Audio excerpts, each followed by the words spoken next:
Hello, YouTubers, geeks, Twitters, Facebookers, and all of the like. And true believers. True believers. Alright, I'm Anonymous, and this is Mask, and welcome to Two Geeks. This is our first video, and for our first video, we will be discussing the Superman versus Goku battle thingy and whatnot. From ScrewAttack, by the way. It's initially what set off this giant debate which we had, but we always kind of assumed that it would be, you know, Goku that would win, and then ScrewAttack came out with this video, and then... He said it was Goku to win. I said Superman. Whatever. Best friends but rivals. Naruto and Sasuke, folks. So, he's always been a true believer of Superman. I've always been a true believer of Goku. Don't get us wrong. We're not strictly biased or whatnot. It's just, I mean, like, honestly, he's a big anime fan. I'm a big DC fan as well as anime fan. Classify me as strictly an anime fan? No, I said he's a big comic guy. I'm a big anime guy. I'm a bit more anime than he is, and he's a bit more comic than I am. So. He's wearing a Naruto headband. Hells yeah. And so, first off, I'd like to point out that after all this, all this research that's been done and whatnot, I do think Superman can beat Goku. But note, this is the previous Superman, not New 52 Superman. Not the New 52 Superman. The New 52 Superman would stand a bit of a challenge, but he'd end up getting his ass whooped. And a bit underpowered. Yeah. But so we're talking about the previous New 52 Superman at the moment. So yes, this is when all of his mental mind blocks are gone, and he's studied in Torquasum Row and Torquasum Vow, and he's got all that awesome Kryptonian stuff and mind. Go Kryptonians! Yeah. This initially was set off when we saw the ScrewAttack death battle, Goku vs. Superman, with all the research they did, and the first thing I'd like to point out is, first off, these guys are really amazing with their animation and their research, and you know what, it's good stuff, but some of it's kind of flawed. I mean, and thumbs up for Team 4-Star for the voice acting. Great job. Thumbs up for Team 4-Star. Actually, applause. We are big fans of Team 4-Star and all the work they do with TFS Abridged parodies. But back to the main topic here. One of the big flaws I found in the video was Super Saiyan 4. That's from GT, and hopefully all you know, GT is not canon. It is not a part of the actual Dragon Ball series. It takes place afterwards, but it doesn't have anything to do with it because it's not canon. It wasn't made by the original creator, Akira Toriyama. Yes, it was sponsored and stuff by Toei Animation and whatnot, but... And it wasn't a manga. No, it wasn't a manga. It was strictly an anime. Both Dragon Ball and Dragon Ball Z were a manga before it was an actual show. Yeah. GT was strictly a show. And Akira Toriyama had nothing to do with it, and it was just a bunch of weird stuff. So first off, Super Saiyan 4 doesn't even count. At all. But they threw it in anyway, and Superman still won. They did. I've also personally watched a couple of rants about this battle that when people say that Goku should have won. First off, no. Goku shouldn't have won this battle. I mean, there's a lot of people give a lot of reasons, but I'm personally more of a Goku fan than a Superman fan, but Goku should not have won this battle. I mean, they were right in making Superman win, but they both made some mistakes. I mean, They took a Superman from 6 different universes and combined all of that. What they even mentioned in the show, and I might be quoting, but Superman is made to overcome anything, pretty much. He is written as strong as he needs to be. Goku is written to overcome great stuff. Overcome his limits. Yes. So, and he's died multiple times. Superman's only died once. He didn't even technically die. Yeah, he went into some sort of coma. Healing coma. Kryptonian stuff. But hey, Whatever. Saiyans cheat anyway, because they get stronger every time they die. They get stronger every time they get beaten to close to near death, but yeah. Plus they have the Dragon Balls. The Dragon Ball, so... Superman doesn't have Dragon Balls. And Kai is not magic.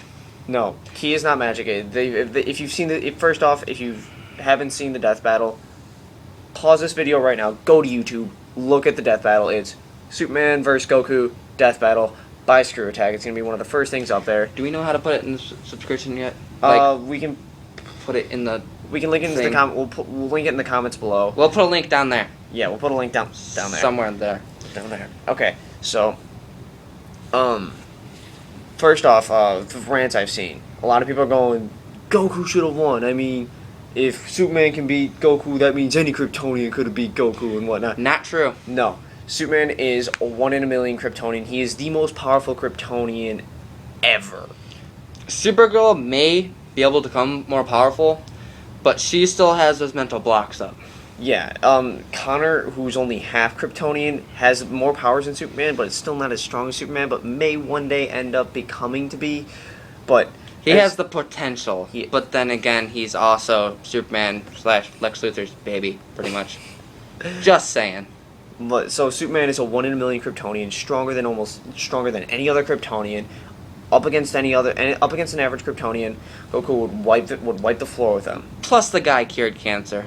Yeah, Superman cured Great cancer. scientist. Superman cured cancer. He's smart as hell, and it's just insane. It's almost unfair. Oh, I want to put in a point. Those who say that Goku would have used the kryptonite, and if you don't know what I'm talking about, yet again, go look at the video. But those are people say who he would have used kryptonite. No, Goku don't play that way.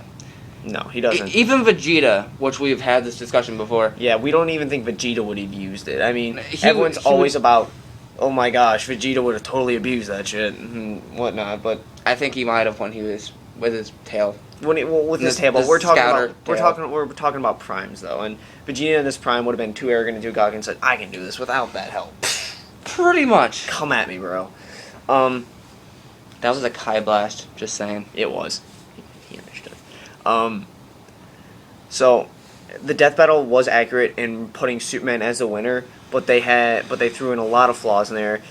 First off, I'm not entirely sure how accurate their formulas were in placing Goku's speed, strength, and durability, because they were all taken from different parts in the Dragon Ball series. I mean... Also, before I even saw this video, I've had this discussion with another one of my friends. He found this mathematics thing about yay big, adding up all the stuff of Son Goku's, just his Kaioken. Did I pronounce that right? Kaioken, yes. Okay, I pronounced it right. Kaio what? Jinx. You're not allowed to talk the rest of this video. I'm joking, you can talk. Just mathematics saying, basically that mathematically he would win. I don't think that's really true, because they didn't even put in his infinity punch, or even... Infinity mass punch. Infinity mass punch. He punches a lot. Punches with the strength of a supernova, and if ScrewAttack did their math right, that's the equivalent to 10 octillion megatons, or 200 septillion super nukes. To the face. To the face. This region. And what another flaw I found in the video is how they calculated Goku's durability, speed, and strength. And how they did this is they took Goku and they found parts that, like, where they could measure him, like through the Dr. Gero bomb, when he flew across Snake Way, and when he was lifting the 40 tons on the King Kai's rolls. First off, not every single one of these things happened before he could turn into Super Saiyan 2. Every single one of these took place before he could turn Super Saiyan 2, even. And that's, I mean, if you took Goku from that point, and because what you need to know about Saiyans is, because the Super Saiyans are just multipliers. What your base form is, you take your Super Saiyan, it multiplies it. So if your base form is tougher, then the multiplier is just that much more of a help. So let's say Goku's power level was 5 at the beginning of the series, and then when he was 5 when he could turn Super Saiyan, which is obviously not true, but and then it was 10 at the end of the series. I mean, the Super Saiyan multiplier is, the first Super Saiyan multiplier is 50, so 5 times 50, I don't feel like doing math, but 10 times 50 is obviously twice as much. I mean, I also want to throw in, he was doing intensive weight training on King Kai's planet. King Kai's planet already has 10 times gravity. Yeah, 10 times gravity. And he was pretty much lifting, how much was it? 4 tons? 40 tons. 40 tons. In his base form. In his base form. No Super Saiyan. Actually, I think I might have to correct you on that one. King Kai's planet was blown up. So it wasn't a King Kai's planet. No, I saw it. He was at King Kai's planet.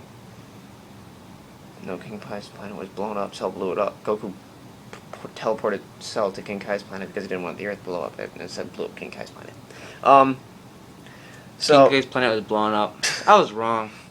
This is the face of shame and wrongness. It's a wonderful face. That is a wonderful face.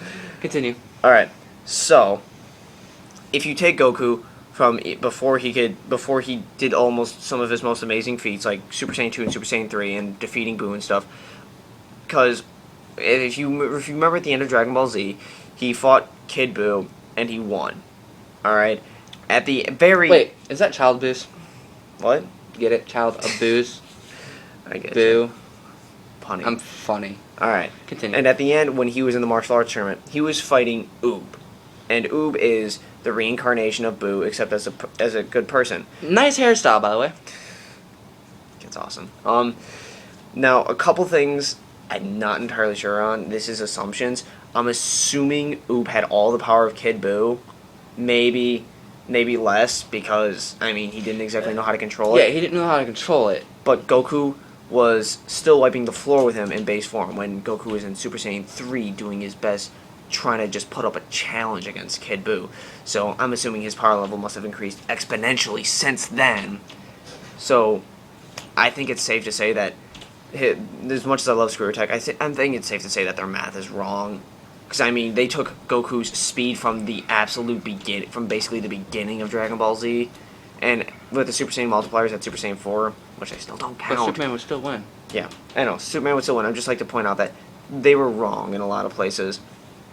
Another, like, when they measured him going across Snake Way, with the Super Saiyan multipliers, they finally figured out, like, oh yeah, he could travel up to 2.3 times the speed of light.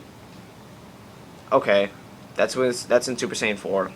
I get it. I like to put in the DC universe is kind of pushing it, because the Flash himself can run faster than the speed of light, but when he goes faster than the speed of light, he goes into another dimension. That doesn't happen to Goku.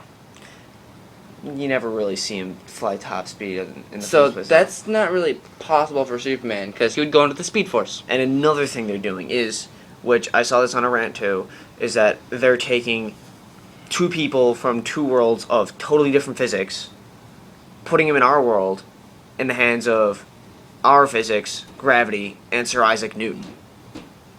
Newton's a bastard. Telling me I can't fly. I'll show him. Not yet, though. Eventually.